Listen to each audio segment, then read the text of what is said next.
Hi, പുതിയൊരു വീഡിയോയിലേക്ക് സ്വാഗതം. വീഡിയോ ഹയർസിനെ കുറിച്ച് തന്നെയാണ്. ശരിക്കും പറഞ്ഞു കഴിഞ്ഞാൽ ഞാനാകെ ഞെട്ടിപ്പോയിരിക്കുകയാണ്.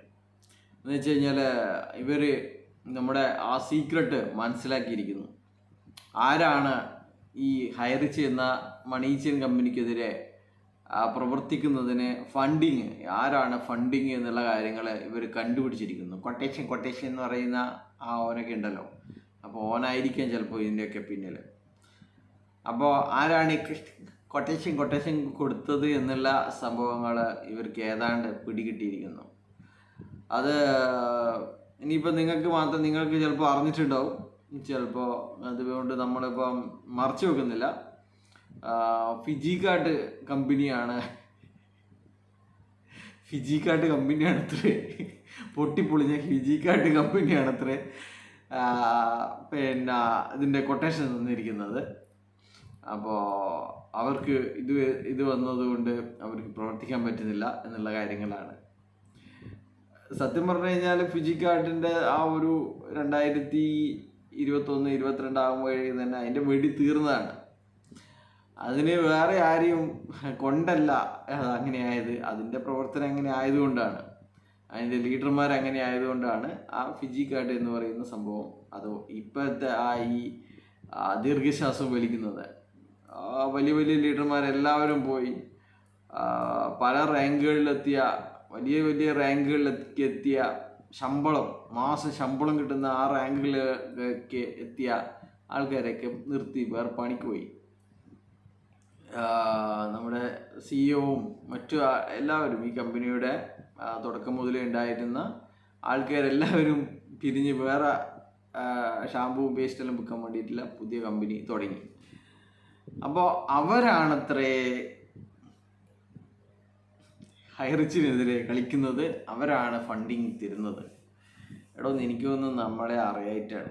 നമ്മൾ കഴിഞ്ഞ ഒരു കൊല്ലത്തോളമായിട്ട് ഇതേപോലെ തന്നെ ഇപ്പോൾ ഹൈറിച്ചിന് എങ്ങനെ ചെയ്യുന്നുണ്ടോ അതുപോലെ തന്നെ ഫിജിക്കാർട്ടിനെതിരെ ചെയ്തിട്ടുണ്ടായിരുന്നു. ഡെയിലി ഓരോ കാര്യങ്ങൾ, ഓരോ വീഡിയോകൾ തന്നെ പറഞ്ഞിട്ട് ചെയ്തിട്ടുണ്ടായിരുന്നു. അതിൻ്റെ തെളിവ് വേണമെങ്കിൽ ഞാനിപ്പോൾ തരാം. നമ്മുടെ ഏറ്റവും കൂടുതൽ വ്യൂസുള്ള എൻ്റെ ഈ ഒരു യൂട്യൂബ് ചാനൽ ഏറ്റവും കൂടുതൽ വ്യൂസുള്ള ഒരു വീഡിയോ എന്ന് പറയുന്നത്, ആ വീഡിയോ ഫിജിക്കാർട്ട് തന്നെയാണ്. ഇതുവരെ 52,926 വ്യൂസാണ് ആ വീഡിയോ കിട്ടിയിരിക്കുന്നത്. ഈ ഫിജിക്കാർട്ട് എൻ്റെ വീഡിയോകൾ നിരന്തരം ചെയ്യുന്നത് കൊണ്ടിലൂടെയാണ് ചില ആൾക്കാരെങ്കിലും എന്നെ ശ്രദ്ധിക്കപ്പെട്ടിരുന്നത്. അതിനു മുന്നും ഒരുപാട് തട്ടിപ്പുകളെ കുറിച്ചൊക്കെ നിരന്തരം പറഞ്ഞിട്ടുണ്ട്. അതിൽ ചിലതാണ് ജാ ലൈഫ് സ്റ്റൈൽ, അതുപോലെ തന്നെ നമ്മുടെ ഗിവ് ആൻഡ് ടേക്ക്, അതുപോലെയുള്ള കാര്യങ്ങളൊക്കെ നമ്മൾ ഡെയിലി ഒരു വീഡിയോ എന്ന രീതിയിൽ തന്നെ ഇട്ടിട്ടുണ്ടായിരുന്നു. പക്ഷേങ്കിൽ ഫിജിക്കാർട്ട് ചെയ്തു അതോടുകൂടിയാണ് നമ്മളെ ഒരുപാട് ആൾക്കാരെയൊക്കെ കാര്യങ്ങൾ മനസ്സിലായത്. എൻ്റെ വീഡിയോ കണ്ടിട്ട് ഒരുപാട് ആൾക്കാർ ഫിജിക്കാർട്ടിൽ ചേരാതെ ഇരുന്നിട്ടുണ്ട്. ചേർന്നവർക്ക് തന്നെ എൻ്റെ വീഡിയോ കണ്ടതിന് ശേഷം അവർക്ക് പരിപാടി നിർത്തി വേറെ പണിക്ക് പോയിട്ടുണ്ട്. അങ്ങനെയുള്ള കാര്യങ്ങളൊക്കെ ഉണ്ട്. അതേ ഫിജിക്കാർട്ടിൻ്റെ മുതലാളിയാണ് എനിക്കടക്കം ശമ്പളം തരുന്നതെന്നാണ് ഇവർ പറഞ്ഞിരുന്നത്. സത്യമാണ്. ഈ കുടുംബക്കാരുടെയും സുഹൃത്തുക്കളുടെയും ഒക്കെ കമ്മീഷൻ അവരെ ചേർത്തിട്ട് അവരെ പറ്റിച്ചിട്ട് കിട്ടുന്ന കമ്മീഷന് വേണ്ടിയിട്ട് ഇങ്ങനെ ജീവിക്കുന്നവർ ഇങ്ങനെ വിചാരിക്കും, ഇവനൊക്കെ ചെയ്യുന്നത് ഇവർക്ക് എന്തെങ്കിലും കിട്ടുന്നുണ്ടാവും, എന്തായാലും കൊട്ടേഷൻ ആരെങ്കിലും കൊട്ടേഷൻ കൊടുത്തിട്ടുണ്ടാവും എന്നൊക്കെ വിചാരിക്കുന്നുണ്ടാവും. ഈ വെറും ഒരു പൊടി പിടിച്ച ആള് കയറാത്ത സൂപ്പർ മാർക്കറ്റ് കാണിച്ചിട്ട് അവിടെ കോടിക്കണക്കിന് വരുമാനമാണ് ഡെയിലി നടക്കുന്നത് എന്ന് വിശ്വസിച്ച, പൂളിംഗം എന്ന് പറയുന്നത് സൂപ്പർ മാർക്കറ്റുകളുടെ വരുമാനമാണെന്ന് വിശ്വസിച്ച മണ്ടന്മാർക്ക് ഇങ്ങനെയുള്ള കാര്യങ്ങളൊക്കെ വിശ്വസിച്ചിട്ടില്ലെങ്കിലേ അതിശയമുള്ളൂ. വിശ്വസിച്ചിട്ടില്ലെങ്കിൽ നമ്മൾ ചിന്തിക്കേണ്ടി വരും, ഇവർക്ക് ബുദ്ധിയൊക്കെ തിരിച്ചു വന്നിരിക്കുന്നു, ഇനി ഇവരെ തട്ടിപ്പിനിറങ്ങില്ല എന്ന് നമ്മൾ ചിന്തിക്കും. പക്ഷേങ്കിൽ ഇവരങ്ങനെ ചിന്തിക്കുന്നുണ്ടെങ്കിൽ അവർ ആ ലെവലിൽ തന്നെ കിടക്കുകയാണ്. ഇവരെ ഏത് കമ്പനി വന്നു കഴിഞ്ഞാൽ ഇവരെ പറ്റിക്കാൻ സാധിക്കുമെന്നാണ് ഇതൊക്കെ കണ്ടു പറയുന്നത്. മക്കളെ, നിങ്ങൾ നമ്മളെക്കുറിച്ച് അങ്ങനെയൊക്കെ പറയുന്ന സമയത്ത് നമ്മൾ മുന്നേ ചെയ്തതും ഒക്കെയുള്ള കാര്യങ്ങളൊക്കെ ചെയ്യുക, നോക്കുക. ഓക്കെ, ഇപ്പോൾ അതിനെക്കുറിച്ച് എന്തുകൊണ്ട് വീഡിയോ ചെയ്യുന്നില്ല എന്ന് പറഞ്ഞു കഴിഞ്ഞാൽ അതിൻ്റെ ആവശ്യമില്ല എന്ന് പറയാം. ആരാണ് ഇവിടെ ഫിസിക്കായിട്ട് ചെയ്യുന്നത്? ഇപ്പോൾ ഫിസിക്കായിട്ട് ആരെങ്കിലും ചെയ്യുന്നുണ്ടോ? അല്ലെങ്കിൽ പുതുതായിട്ട് എന്തെങ്കിലും പറയാൻ മാത്രം എന്തെങ്കിലും ഉണ്ടോ അവിടെ? ഇല്ല, അതൊക്കെ തീർന്നു, വെടി തീർന്നു. 2023 22 എന്തോ പിന്നെ തറക്കല്ലിടുമ്പോൾ തന്നെ ഇന്ന ഉദ്ഘാടന ദിവസമൊക്കെ പറഞ്ഞിട്ടുള്ള ഒരു കെട്ടിടയ്ക്ക് അവർ ഫ്ലക്സൊക്കെ വെച്ചിട്ടുണ്ടായിരുന്നു. ആ ഫ്ലക്സ് അവിടെ നിന്ന് മാറ്റിയിട്ടുണ്ടാവും. നമ്മൾ അന്നേ പറഞ്ഞിരുന്നത് ബോച്ചയ്ക്ക് പല ഇതുപോലെ ബിസിനസ്സും ഉണ്ട്. ആ ഒരു കെട്ടിടം പണിതു എന്ന് വിചാരിച്ചിട്ട് അവിടെ ഈ ഫിജിക്കാരുടെ സക്സസ് ആവണമെന്നില്ല. അവൻ അവിടെ വേറെ ബോർഡ് വെച്ചിട്ട് വേറെ ബിസിനസ് ചെയ്യും എന്നാണ് പറഞ്ഞിരുന്നത്. പക്ഷേങ്കിൽ അതുപോലും ആ ഒരു കെട്ടിടം പോലും പൂർത്തീകരിക്കാൻ സാധിച്ചിട്ടില്ല എന്നാണ്. അപ്പോൾ ഇതൊക്കെയാണ് കാര്യങ്ങൾ.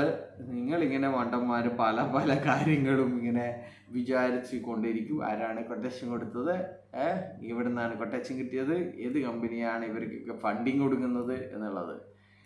ജനങ്ങൾ പാവപ്പെട്ട ജനങ്ങൾ പറ്റിക്കാൻ പാടില്ല. ഇതുപോലെയുള്ള മണി ചെയിനുകൾ ഈ സമൂഹത്തിന്, ഈ രാജ്യത്തിന് തന്നെ, രാജ്യത്തിൻ്റെ സമ്പദ് വ്യവസ്ഥയ്ക്ക് നല്ലതല്ല. നിങ്ങൾ ഒരുപാട് 5-6 ആൾക്കാർക്ക് പൈസ കിട്ടുമ്പോൾ 100-200 ആൾക്ക് പൈസ നഷ്ടപ്പെടുകയാണ് എന്നുള്ള കാര്യങ്ങളൊക്കെ അറിയുന്നത് കൊണ്ടാണ് ഇത് ചെയ്യരുത്, ഇവരെ ലീഡർമാരുടെ ഒക്കെ പേരിൽ നിങ്ങൾ കേസ് കൊടുക്കണം എന്ന് പറയുന്നത്. അപ്പോൾ ഇത്ര മാത്രമേ ഉള്ളൂ. നമുക്ക് എന്തായാലും നിങ്ങൾ എന്ത് വിശ്വസിക്കാനുള്ള നിങ്ങൾക്ക് അധികാരമുണ്ട്, അല്ലേ? റൈറ്റ് ഉണ്ട് നിങ്ങൾക്ക്. അധികാരമല്ല, റൈറ്റ് ഉണ്ട്. നിങ്ങൾക്ക് എന്ത് വേണമെങ്കിലും വിശ്വസിക്കാം. നിങ്ങൾ ഇപ്പോഴും ചില ആൾക്കാരൊക്കെ വിശ്വസിക്കുന്നുണ്ടാവുമല്ലോ, മണിക്കൂർ ഒരു ദിവസം 1 ലക്ഷം രൂപയാണ് കൊട്ടേഷൻ കൊടുത്തിരിക്കുന്നത്, വിവരങ്ങൾ ചോർത്താൻ വേണ്ടിയിട്ട് കൊട്ടേഷൻ കൊടുത്തിരിക്കുന്നത്. ഒരു ദിവസത്തിന് 1 ലക്ഷം രൂപയാണ് എന്നൊക്കെ പറഞ്ഞിട്ടുള്ള കാര്യങ്ങളൊക്കെ നിങ്ങളിപ്പോഴും പാടി നടക്കുന്നുണ്ടാവുമല്ലോ. എന്നാലും വളരെ കഷ്ടം എന്ന് വെച്ച് കഴിഞ്ഞാൽ ഇപ്പം ആരും തന്നെ, സഫാൻ പോലും വോയിസ് ഇടുന്നില്ല എന്നതാണ്. എന്താടാ സഫാൻ എനിക്കൊക്കെ പറ്റിയത്? വോയിസ് ഇടുന്നില്ല, ടെക്സ്റ്റ് ഇടുന്നില്ല, ഒന്നും ഇടുന്നില്ല. ഇനി എല്ലാവരും തന്നെ ഓക്സിജനോയിലും മറ്റ് തട്ടിപ്പുകളിലേക്കും പോയോ എന്നാണ് സംശയം. എന്താ കഥ, എന്തൊക്കെയായിരുന്നു? നാഷണൽ പ്രൊമോട്ടറും ഇൻ്റർനാഷണൽ പ്രൊമോട്ടറും ഒക്കെയാണ് പുതിയ തട്ടിപ്പായിട്ട് നടക്കുന്നത്. എന്താണോ, കോടിക്കണക്കിന് രൂപ ഉണ്ടാക്കിയൊന്നും മതിയില്ലേ, ഇനിയും ആൾക്കാരെ പറ്റിക്കണോ? പറ്റിച്ചാലേ ജീവിക്കൂലൂ എന്നുണ്ടോ?